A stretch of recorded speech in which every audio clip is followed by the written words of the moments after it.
Your Mind Can Keep You Young by George Lawton.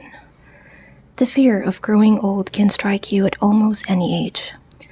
As a consulting psychologist specializing in the problems of the age, I find that a goodly percentage of my clients are still in their 30s. Men and women who are already worried by the specter of approaching age, and I want to learn how to head it off. What I tell them can be read with profit by anyone from 17 to 70 who's interested in remaining young.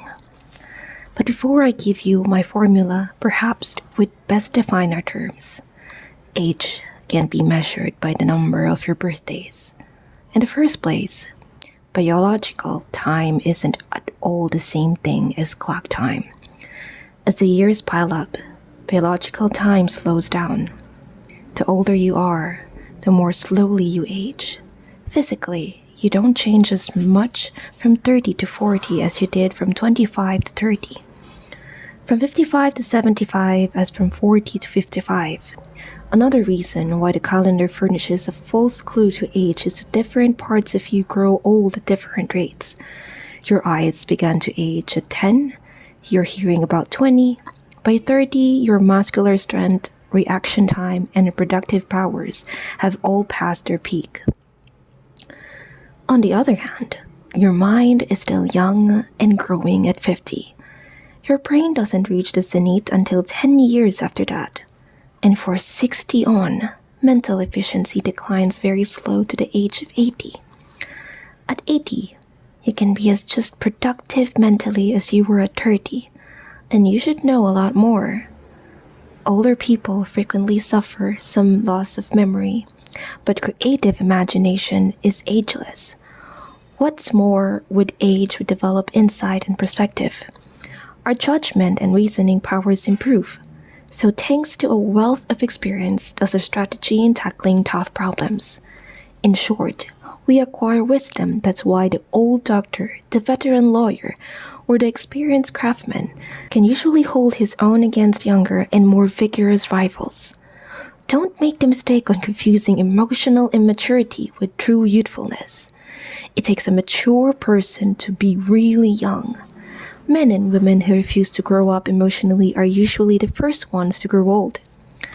And the reason why? In later years, some people relapse into second childhood is that they never really emerge from their first.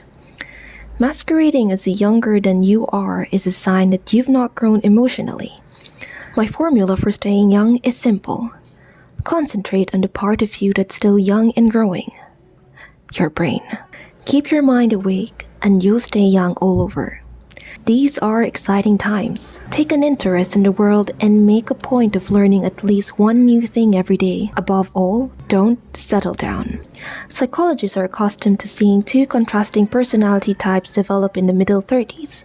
Some men and women, although keen about their families and job, are constantly broadening their other interests. They keep up with the newspapers and magazines. They busy themselves with creative hobbies, preferably ones that use their hands as well as brains. Another man begins at 35 to slump into a dull but comfortable routine. Day after day, he does his job, comes home, has dinner, glances at the comic strips reporting page, fiddles with the radio and goes to bed. His wife does the housework, looks after children, listens to the radio, reads an occasional love story, and attends a bridge club. People of the first type grow younger with increasing years.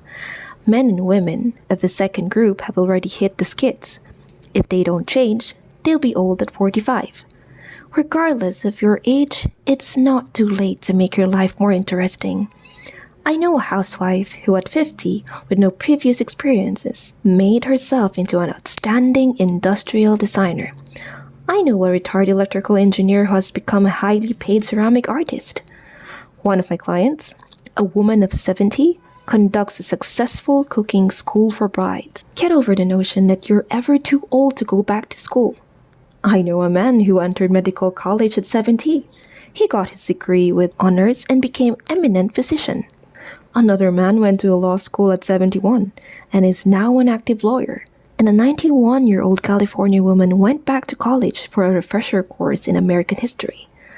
I know a woman who learned to paint at 77 It's never too late to add another skill to those you possess. Irrespective of years, staying young is easy for those who live in the future. You can do it if you care enough to try. Keep your mind active, and that's the only youth elixir granted to work.